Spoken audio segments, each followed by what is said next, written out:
Candid अमन, कहानियों का रंगमंच। पिछले भाग में आपने सुना एसआर ने वेदिका के झूठ पर गुस्सा दबाते हुए उसे सजा नहीं दी और घर से चुपचाप निकल गया। रास्ते में उसे खबर मिली कि उसके परिवार पर हमला करने वाला शख्स पकड़ा गया है। गोदाम में एसआर की सख्ती और धमकियों ने आरोपी को सच बोलने पर मजबूर कर दिया। उसने कबूल किया कि हमले के पीछे विक्रम मेहरा था। एसआर अब विक्रम और शौर्य गिल के बीच कनेक्शन ढूंढने की कोशिश में लगा हुआ है। घर में मासी जी ने करवा चौथ के लिए मेहंदी का फंक्शन रखा था, लेकिन वेदिका एसआर की नाराजगी की वजह से परेशान थी। उसने अपने डैड से छिपकर बात की और अपने दिमाग में चल रही योजना बनाई। फंक्शन के दौरान एसआर की एंट्री ने माहौल बदल दिया। वो बिना किसी से बात किए सीधे अपने कमरे में चला गया, जिससे वेदिका और अधिक असहज हो गई। मासी जी ने दोनों के बीच की दूरियां खत्म करने का प्लान करने का सोचा। अब आगे, लेकिन उससे पहले अगर आपने अभी तक हमारा चैनल कैंडिड अमन सब्सक्राइब नहीं किया है तो प्लीज जल्दी से सब्सक्राइब कर लीजिए और ढेर सारा प्यार हमें दे दीजिए। और हाँ, इस कहानी को अपने दोस्तों के साथ शेयर करना मत भूलना, क्योंकि कहानी में ना आगे बहुत जबरदस्त ट्विस्ट एंड टर्न्स आने वाले हैं। चलो कहानी में आगे सुनते हैं आखिर हुआ क्या। मासी जी ने देखा कि वेदिका एसआर के पीछे कमरे में जा चुकी थी। उसके हाथों में मेहंदी सजी थी। उन्होंने फौरन ही प्लान बना लिया कि दोनों को करीब लाने के लिए इस मेहंदी को कैसे हथियार बनाना है। उधर एसआर अपने कमरे में पहुंचते ही बिस्तर पर निढाल सा लेट गया।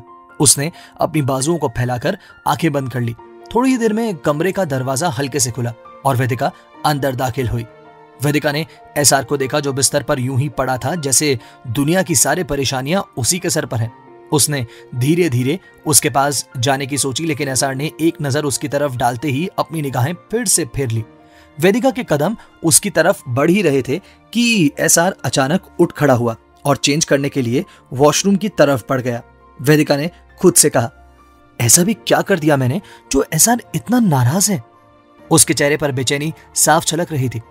उसने बात करने की पहल करनी चाहिए थी, लेकिन एसआर ने उसका यह मौका भी जाया कर दिया।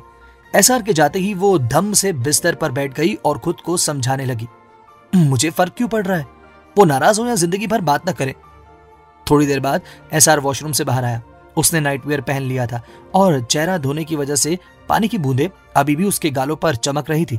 वो अपनी शर्ट के बटन्स लगाते हुए सीधा नाइट स्टैंड पर रखे अपने फोन की तरफ बढ़ा। बिना वेदिका की तरफ देखे उसने फोन को उठाया और बालकनी की तरफ चला गया। बालकनी में जाते ही एसआर ने बालकनी का दरवाजा अंदर से बंद कर दिया। वो अब फोन पर किसी से बात करने में मशगूल था। उसका पूरा ध्यान उस कॉल पर था और ऐसा दिख रहा था जैसे कमरे में वेदिका का होना उसके लिए कोई मायने ही नहीं रखता। एसआर का ये इग्नोरेंस वेदिका को अंदर तक चुभ रहा था। वो बेचैनी में कमरे में इधर उधर टहलने लगी। उसकी नजरें बार बार बालकनी की ओर जा रही थी। उसने देखा कि एसआर कॉल पर हल्के से मुस्कुरा रहा था। ये किसी जरूरी इंसान से बात कर रहा था, क्योंकि उसकी गंभीरता के बावजूद उसकी आंखों में एक अलग ही चमक थी। वेदिका ने झुंझुलाते हुए कहा, आखिर कौन है ये जिससे एसआर इतनी आराम से बात कर सकते हैं? मुझसे बात करते हुए तो उनके मुंह में अंगारे बरसने लगते हैं, लेकिन ये शख्स कौन है जिससे ये इतना मुस्कुरा मुस्कुरा कर बातें कर रहे हैं? वेदिका के मन में ये सवाल बार बार आ रहा था। उसकी परेशानी और झुंझुलाहट बहुत ज्यादा परेशान कर रहे थे उसको, लेकिन फिर भी उसने खुद को संभालते हुए चुप रहना बेहतर समझा। कमरे में अजीब सी खामोशी और एसआर की कॉल पर मुस्कुराहट दोनों ही वेदिका के लिए असहनीय हो रहे थे। अगर वो मुझसे नाराज है तो बात करें, लेकिन मुझे इग्नोर करना ये तो ठीक नहीं है। उसने खुद को तसल्ली दी, लेकिन एसआर के मुस्कुराते चेहरे और उसकी खुद की बेचैनी ने उसके दिल में और सवाल खड़े कर दिए। वेदिका बेचैनी से रूम में चक्कर काट रही थी। एसआर की लगातार अनदेखी ने उसे और ज्यादा परेशान कर दिया था। तभी अचानक रूम के दरवाजे पर हल्की सी दस्तक हुई।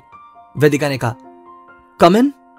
दरवाजा खुला और एक सर्वेंट खाने की ट्रॉली लेकर अंदर दाखिल हुई। ट्रॉली पर ढके हुए पकवानों से गर्म भाप उठ रही थी और उनकी खुशबू ने कमरे का माहौल भर दिया था। वेदिका ने उलझन भरे लहजे में सर्वेंट से पूछा, ये खाना लेकर रूम में आने को किसने कहा तुम्हें? अभी सर्वेंट कुछ कहती उससे पहले ही पीछे से मासी जी की आवाज आई। मैंने कहा है बहू। मासी जी दरवाजे के भीतर कदम रखते हुए बोली। उनका चेहरा शांत और हल्का मुस्कुराहट लिए हुए था। वेदिका ने थोड़ी हैरानी से कहा, मासी जी आप? मासी जी ने सर्वेंट से खाना सेंटर टेबल पर सजाने का इशारा किया और वेदिका से कहा, बेटा मुझे एसआर कुछ थका हुआ लगा और फिर तेरे हाथों में भी तो मेहंदी लगी हुई है, मैंने सोचा कि तुम दोनों के लिए डिनर रूम में भिजवा देती हूँ। वैसे भी कल तेरे लिए बहुत थकान भरा दिन होने वाला है। करवा चौथ का व्रत है, पूरे दिन भूखी प्यासी रहेगी तू। कम से कम आज खाना अच्छे से खा ले। इतना कहते हुए मासी जी आगे बढ़ी और प्यार से वेदिका के सर पर हाथ फेर दिया। उनकी आवाज में एक अपनापन था जो वेदिका के दिल को सुकून दे रहा था। मासी जी ने स्नेह भरे लहजे में कहा, खाना जरूर खा लेना बेटा। फिर उनकी नजर बालकनी की ओर गई जहां एसआर अभी भी फोन पर किसी से बात कर रहा था। मासी जी ने एसआर की ओर देखते हुए हल्का सा सिर हिलाया और फिर वेदिका को गुड नाइट कहते हुए वहां से चली गई। रूम में अब सिर्फ वेदिका, एसआर और वो खाने की ट्रॉली रह गए थे। वेदिका के हाथों की मेहंदी अभी भी ताजी थी।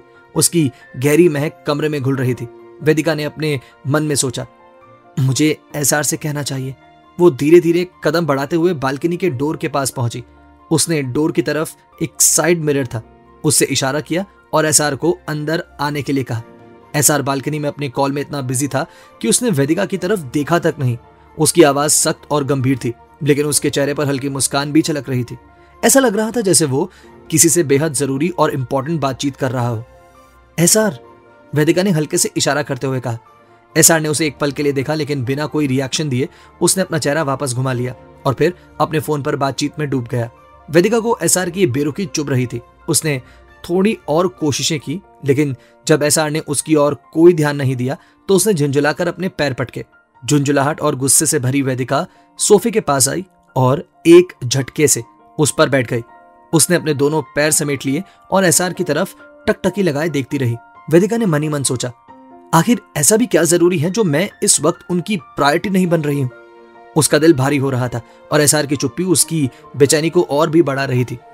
कुछ ही देर में एसआर को देखते हुए उसने हार मान ली। उसकी आंखें अब थोड़ी नम हो चली थी, लेकिन उसने खुद को संभाला। उसने खुद को सवाल किया, फर्क क्यों पड़ता है मुझे? लेकिन फिर एक पल बाद उसने ठंडी सांस ली और धीरे से बुड़बुड़ाई, फर्क तो पड़ता है। काश एसआर ये बात समझ पाते। एसआर ने बालकनी में खड़े खड़े अपनी कॉल खत्म की, लेकिन उसने अभी भी कमरे में बैठे वेदिका की तरफ एक बार भी नहीं नजर डाली। उसने बालकनी के दरवाजे पर खड़ा होकर कुछ देर तक ठंडी हवा में सांस लेने की सोची और फिर अंदर आकर अपने फोन को नाइट स्टैंड पर रखा। वेदिका ने उसकी हर हरकत को चुपचाप देखा, लेकिन एसआर के चेहरे पर कोई एक्सप्रेशन नहीं था।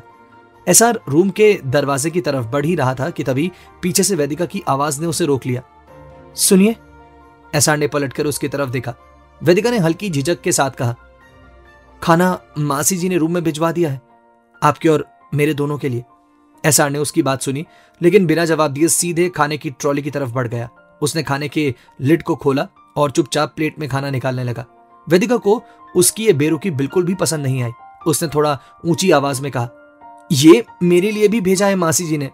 एसआर ने नजर उठाकर वेदिका की तरफ देखा और ठंडे लहजे में जवाब दिया, तो खा लो। वेदिका ने झुंझुलाकर अपने दोनों हाथ एसआर के सामने कर दिए। उसकी हथेलियों पर ताजी सजी हुई मेहंदी की महक अभी भी आसपास के माहौल में घुली हुई थी। वेदिका ने एसआर से कहा, मेरे हाथों में मेहंदी लगी है, मैं कैसे खा सकती हूं? एसआर ने उसकी इस शिकायत पर बेरुखी से कहा, जब इससे फ्री हो जाओ तब खा लेना। एसआर की बात सुनकर वेदिका का चेहरा फूला हुआ गुब्बारे जैसा हो गया। उसने अपना गुस्सा जताते हुए कहा, लेकिन मुझे अभी भूख लगी है। एसआर ने ठंडे स्वर में जवाब दिया, तो हैंड वॉश कर लो और खा लो। वेदिका ने गहरी सांस ली और अपनी नाराजगी जताते हुए कहा, ये मेहंदी लगवाने के लिए मैं 2 घंटे तक एक ही पोजीशन में बैठी थी, ऐसे कैसे कर सकती हूं मैं?